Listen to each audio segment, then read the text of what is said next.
Hi, welcome back to Sew Grow and Cook on this chilly November day. I've got the log burner going in the dining room here, and I've got the kettle heating up on top so that we'll have hot water for coffee or tea later on, or water for the hot water bottles that we'll put in our bed tonight. Um, and I'm going to do a little bit of simple cookery as well, just to kind of encourage those of you who've got log burners or who've been thinking about getting log burners to use them for other things than just eating your home. Even if you don't have a log burner that's a dedicated cook stove, there are ways that you can cook simple meals or even just reheat meals without using additional electricity or gas. So come along with me and let's see what I'm getting up to today. So in addition to heating up kettles and heating up your room, you can also use your wood burning stove as a base to dehydrate things. Here I am chopping up some of our apples from our apple tree and laying them on a simple cake cooling rack. And when I fill them up, I'm going to put them on top of the wood burning stove.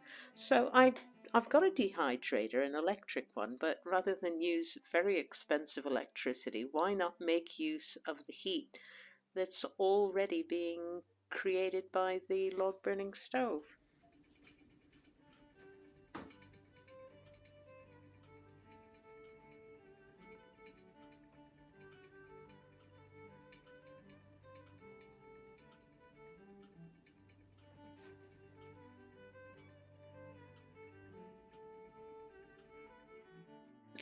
If you want to make soups and stews or reheat food, sometimes it's quicker to just start the process off on your gas stove or your electric stove.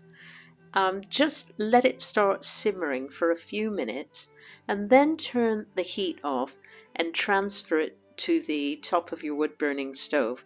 That way you'll get the process going a little bit more quickly, but still save on using electricity or gas. It won't cost quite as much money. So it's a very economical way of cooking. Today I'm going to cook some simple jacket potatoes or baked potatoes in the log burner. So I've got to get the heat nice and high in the firebox, and then I'm going to just leave it and eventually push the embers and the burning wood back to create a space for them to cook.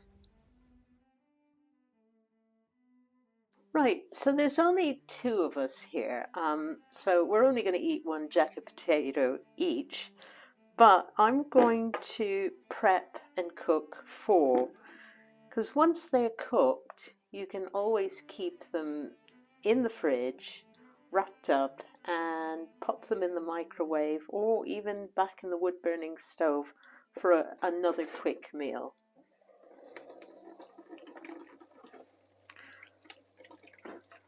So just give these a scrub.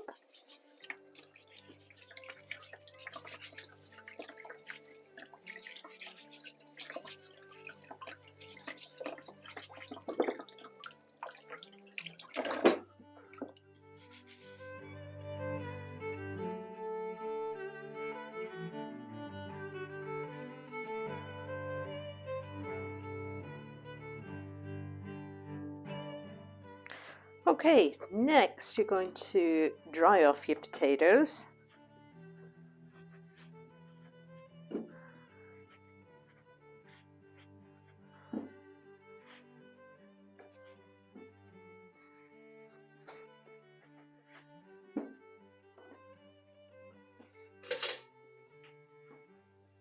Then get a fork, give them a little poke on both sides. That's to help release air when they're cooking so they don't explode. When I say explode, it's nothing dangerous. It would just kind of pop and make a bit of a mess. This will help avoid that. We're going to wrap them up in foil as well, so there really is no danger of any sort of major explosion of any sort. So next I'm going to just take a little bit of vegetable oil and rub each potato. So I'm just using a really bog standard, any kind of vegetable oil, or if you have olive oil, you can use olive oil, or you could even use butter if you wanted. Okay, right, finally, I'm gonna, well, I say finally, the penultimate step is sprinkling a little bit of salt on each potato, and that helps give a nice crispy skin.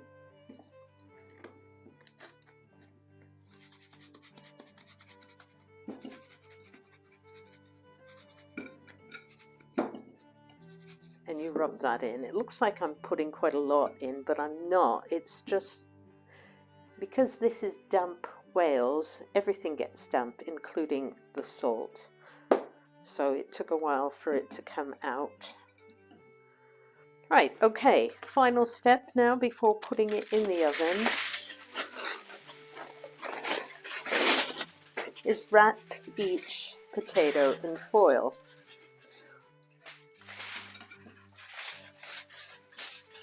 Or you could wrap all four in a very large sheet, but I think I'm going to do individual ones.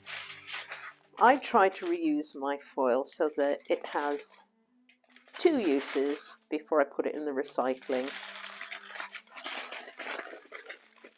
I don't wrap it too tight, and I leave a little bit of a gap in the foil to let some of the air come out if necessary. That's one.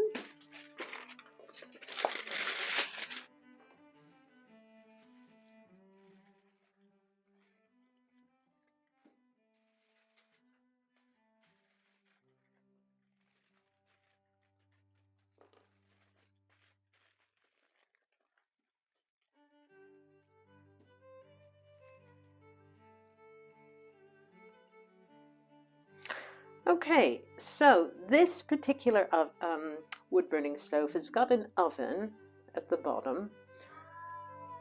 Thank you, Paddy, the cat. But it takes a really long time for it to get hot, okay? So I'm typically... Here we go. Hello, Paddy. Are you trying to tell me something? Yeah, okay. So it's going to take a really long time for this to heat up, so I'm not going to put it in the oven. If I had this going all day, then I might, or if I'd started the oven or the wood-burning stove early this morning, then possibly by now it would have been hot enough, but we only really lit it about 11 o'clock this morning. So no worries, I'm going to cook the potatoes inside the firebox. However, I'm going to need to move the wood back. Now you can do this with pretty much any standard wood-burning stove, and you could put the potatoes directly in the embers there and just check them. Fortunately, this particular stove has got a little shelf that I can add, and I'll just get that out. So here's the shelf that came with the stove. So that just keeps it off the embers. It's quite hot in the firebox. So I don't think these will take too long to cook.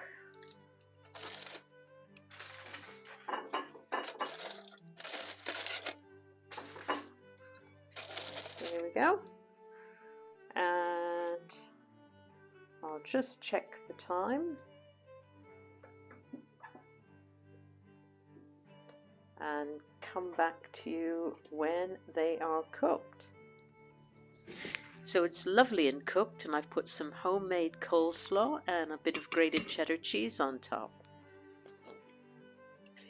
In our living room, we've got a little wood burner here with a tiny little oven underneath the surface here. It doesn't really hold that much food in it, but I think I'm going to be able to bake a couple of apples.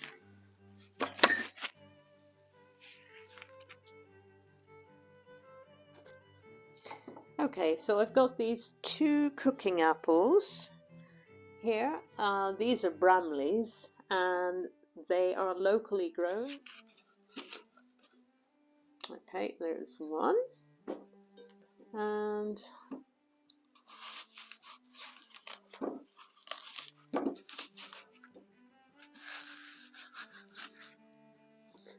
a little gadget I've got here with serrated edges. It's a little bit twisted, but it actually has done the job. Right, okay, just do this one a bit more. Now this is very much a make it up as you go along kind of recipe. However, the next important thing to do is to score all around your cooking apple, just midway, a bit like making an equator. There we go.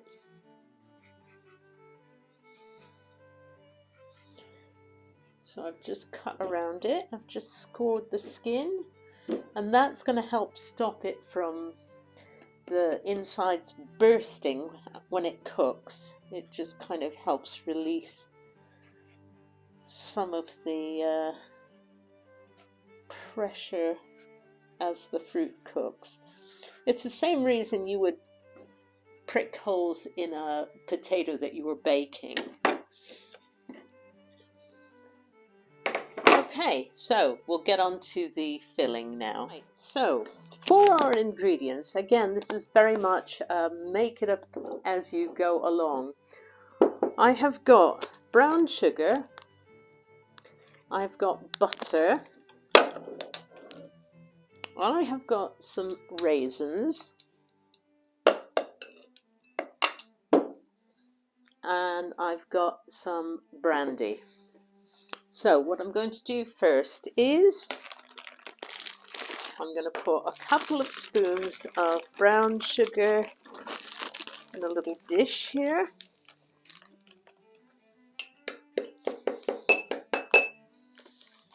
And do a little bit more because we're doing 2 apples.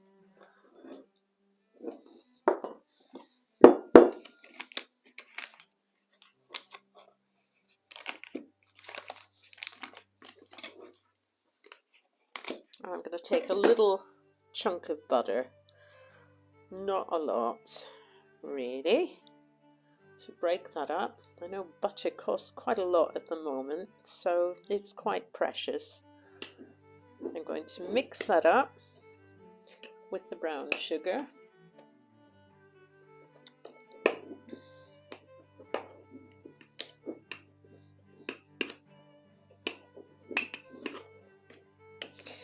And if you want, you can add some spices. I think I'm going to add a little bit of cinnamon to mine.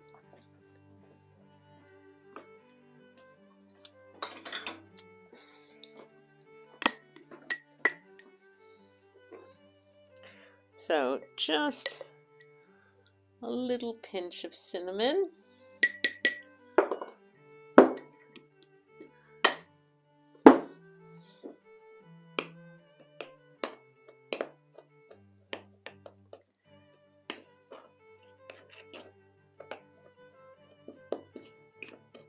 Right, and now I'm going to take some raisins and I'm going to put some in each apple.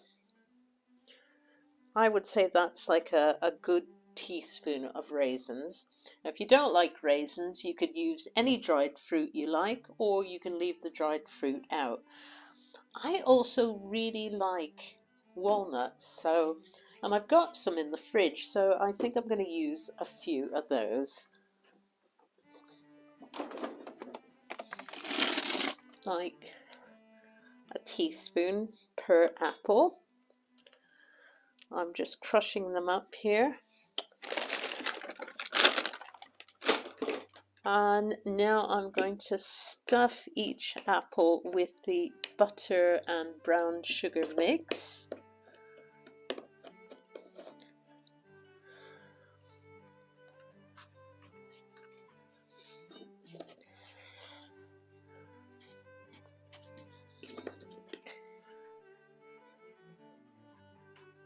Don't worry if a little bit spills out of the edge here, the sides.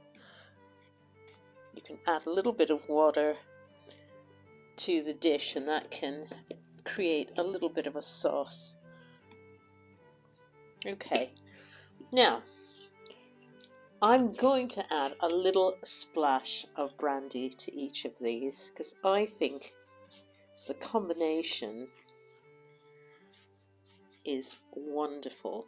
Brandy, brown sugar, butter and cinnamon. So it's just a little splash.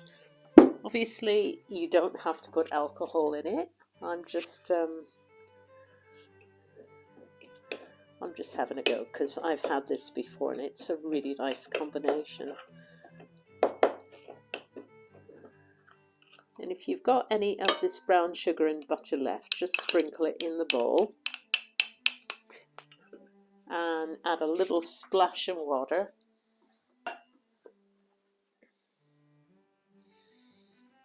And you're ready to put it in the oven.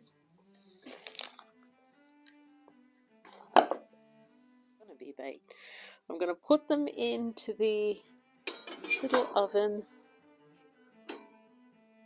in the wood burner here.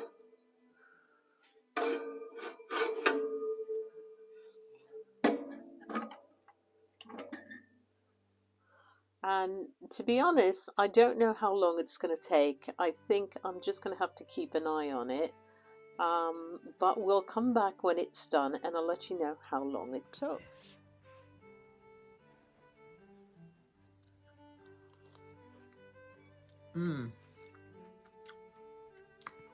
Oh, it's really tasty. Brown sugar, butter, walnuts, cinnamon, raisins and brandy. What a combination. Mixed in with a lovely oven cooked baked apple.